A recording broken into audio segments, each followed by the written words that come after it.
Marquette Devon Burton, the saint and the sinner, giving you lessons from a pimp.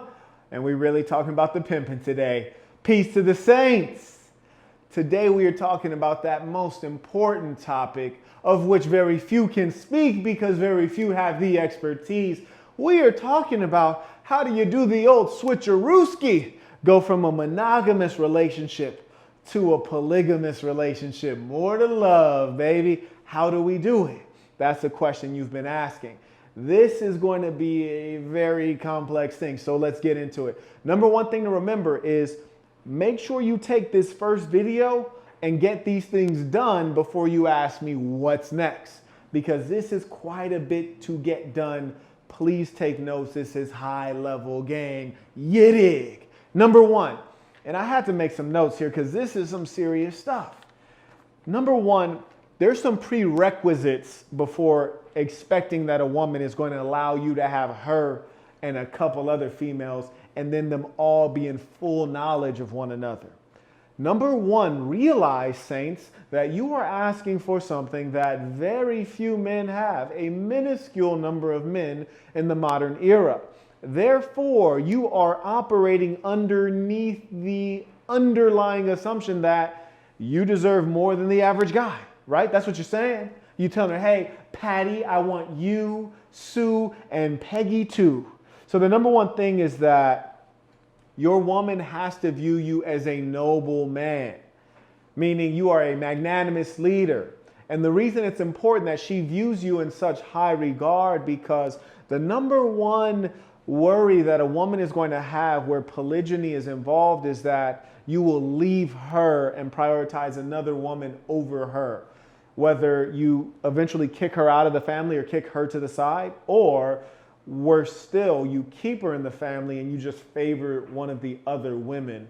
That's their number one worry. Now, obviously, a magnanimous man would not do such a thing. He would be equitable between all of the women in his influence. So that's number one. She must view you as a noble man, which means that you must be displaying your honesty, integrity, and merit on a regular basis so that it's something she can rely on. That's number one.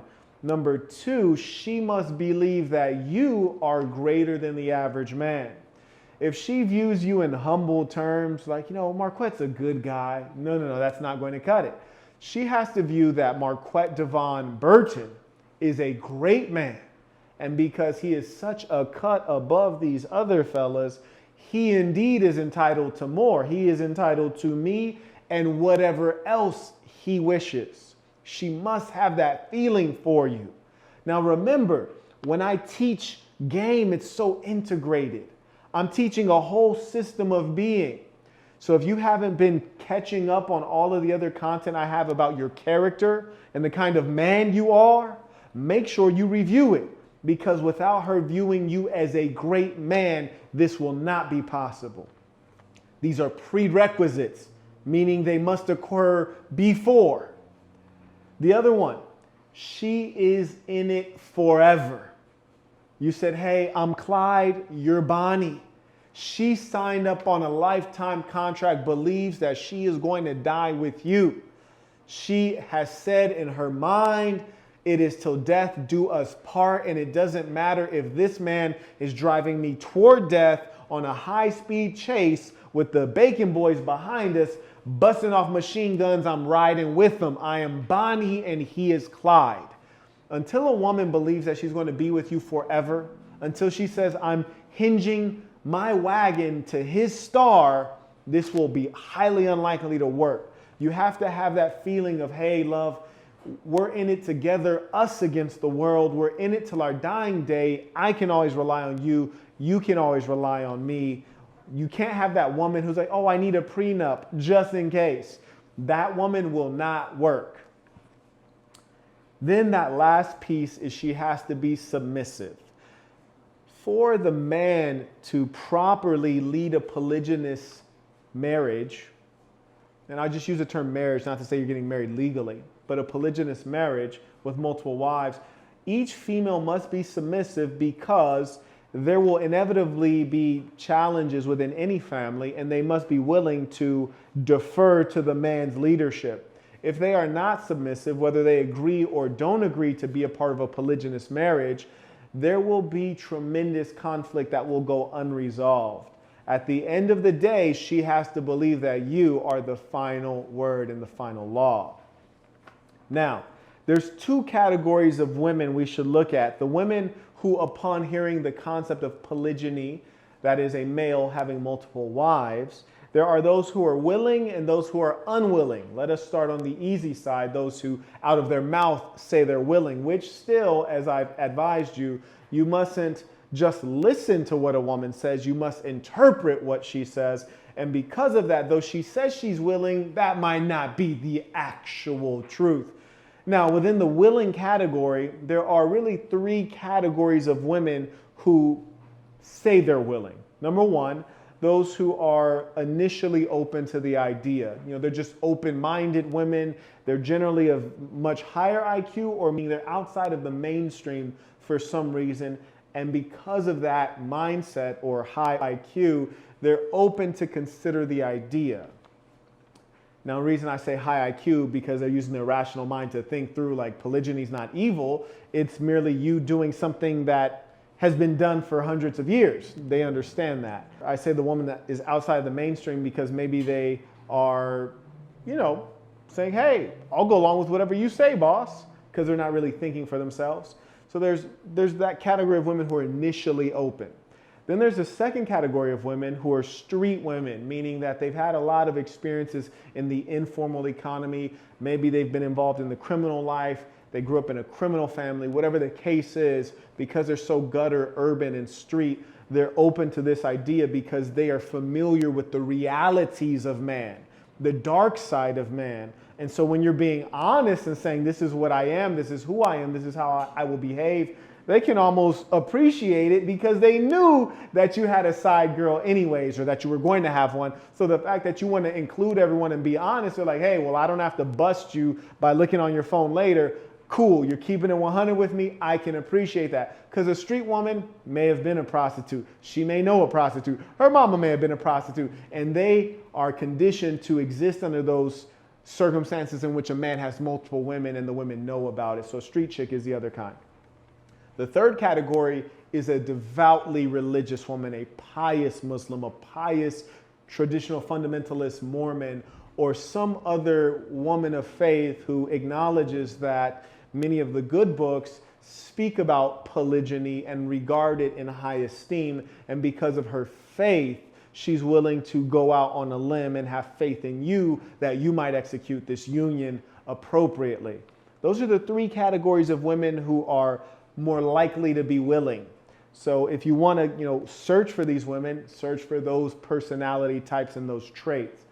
Now, what you guys are probably dealing with is the woman who says, nah, I'm out. The unwilling woman, the unruly woman, the modern woman, that 2021 model. You did. Now, here's the thing. The unwilling woman, you're asking yourself, how do I get her to accept it? Well, there are two situations wherein they might come to accept it, even though they were initially unwilling by their own admission. One, if the woman is religious, say she's a Muslim, and you say, hey, it turns out in the Quran, it says that a man can have multiple wives as long as he is fair and equitable to each wife. Now, if she is not willing to hear that out and she's going to engage you in arid intellectual debate, please know that you're not going to win that debate. Because even if you give her logic and sound proofs, then she's just going to ignore it or say she doesn't understand or she doesn't agree or you're wrong. You're not going to win that. You don't convince women or persuade women or even most human beings with logic. You usually do that through emotion or the following that I'm going to describe. I'll get to that later. So we talked about the religious piece might be a way you can move her over to accepting polygyny. The other thing is her need to keep you. You remember those prerequisites I described? If you meet all of those prerequisites in a woman's mind and she esteems you in such high regard, you tell her, hey, love, I understand that you can't deal with polygyny and I love you very much. So to honor the fact that you don't want to be in a polygynous relationship and the fact that I do, I could never hide it from you and be dishonest. So we must break our bond because I don't want to lie to you and have women behind your back. I love you that much. And then she will probably say, no, no, no. I don't want it, but I can accept it because one thing I cannot accept is losing you. Marquette, you are of too much value for me to let you go. I will accept the other women. That's another way that it may go. She'll do it to keep you. Now, if you are indeed a magnanimous man, once she gets into this family structure and you're executing it correctly, she'll be thankful that she made that decision. Now, let me caution you with some do's and don'ts. Don't, number one, debate. Initially, you want to introduce the idea verbally and find out what she thinks of it. You see, don't debate her on it. Just find out what she thinks on it. You know, ask her questions to elaborate, get her to illuminate so you understand her position. Then over time, you can drop in information and just start building up her perspective with knowledge. You're not debating her, you are educating her. You see, when you start debating, that's when people start engaging in contention. And when that's the case, you can't win. Rather, you listen to her. She might even get the sense, the feeling that you agree with her, but you're just being a keen listener. And then you should start educating her on the biological aspects of polygyny, the historical precedents of polygyny, the spiritual and religious aspect of polygyny, and whatever your personal reasons may be. Like, for example, in my case, I had a small family. I always wanted a large family. I'd like to spread my name and my family's influence and our way of being. And we can also be much wealthier with adult females. So I would share my perspective, you know, not debating her, just exchanging information. So don't debate her. Do educate her. And here's the third piece. This is going to be the last and most important piece. Regardless of what the woman says out of her mouth, whether she's with it or not with it, if you've decided this is something that you must have, polygyny, then what you should start to do is bring another woman around her to see how she behaves. Now, I must warn you, what you'll generally discover is that your female's nature is not very good. It's not very impressive. It's not very kind and as caring as you would have hoped. They might become jealous and catty, and this will be a good indication of the woman's true nature, you see.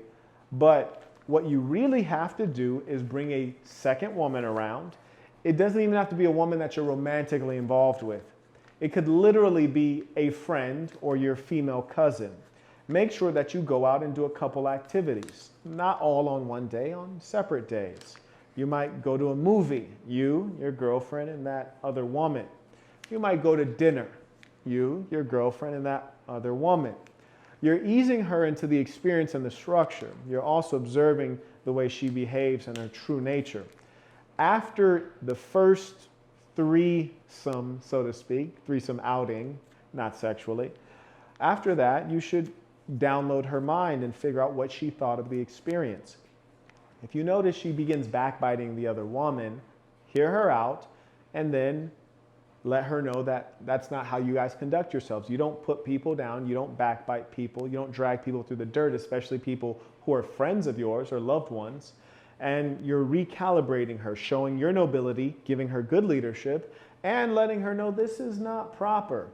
So then go on another outing with you, her, and the other woman, and try your best to have fun and make it enjoyable. And keep downloading her brain afterward. What you're doing is checking how she feels in the situation, letting her realize, oh, it's not so bad. And number three, you're giving her the experience. So you skip the part of getting her permission or consent. You're giving her the real life experience. And as people experience something, as was said of the gulags in Russia, which is like these very cold, work yourself to death camps in Siberia, human beings can get used to anything. So what you're essentially having her do is practice. She's practicing polygyny without having already agreed to it. She's practicing that dynamic where it's one man, multiple women, and you're there as the leader and facilitator of the experience.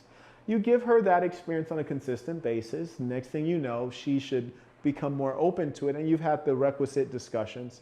And of course, that other woman you bring should be a nice, agreeable woman. Ideally, if she's a friend of yours and you let her know what you really want to do and she's super trill, she'll say, hey, I'll tag along. I'll be a part of this experience. But if you don't have that relationship with that second woman, just invite her out on a friendly level to have a good time. So that is what I want you guys to do. Number one, engage those prerequisites. Make sure the woman views you as noble. Make sure she views you as a man greater than most men. And make sure that she doesn't want to lose you. And you can go back and rewind to check what the prerequisites are. Then the second piece is, if you don't currently have a woman at all, I'd say pursue those 3 types of women who are most likely to have the attitudinal affinity for being open to polygyny. If you do have a woman and she's not open to polygyny, you can usually leverage either the religious side of things, or you can leverage the fact that she doesn't want to lose you. And then once you get past that, start to educate her. Do not debate her. If it becomes contentious, withdraw from that conversation. Then the next step is to bring her into experiences wherein it's you, her, and another woman, and make sure you're downloading her brain, giving her proper leadership guidance and coaching. Continue setting up that experience so that she has the practice. And then when it's finally game time, she'll be suited and booted, ready for polygyny. Saints, let me know what you think. Put the comments below. Let us end this the way we always end this, with the creed of the assassin. Repeat this with full conviction, knowing this is true of you. The creed of the assassin. I am going to be who I truly am because I am remarkable, and I'm going to strive every moment to show the greatest part of who I am. Until next time.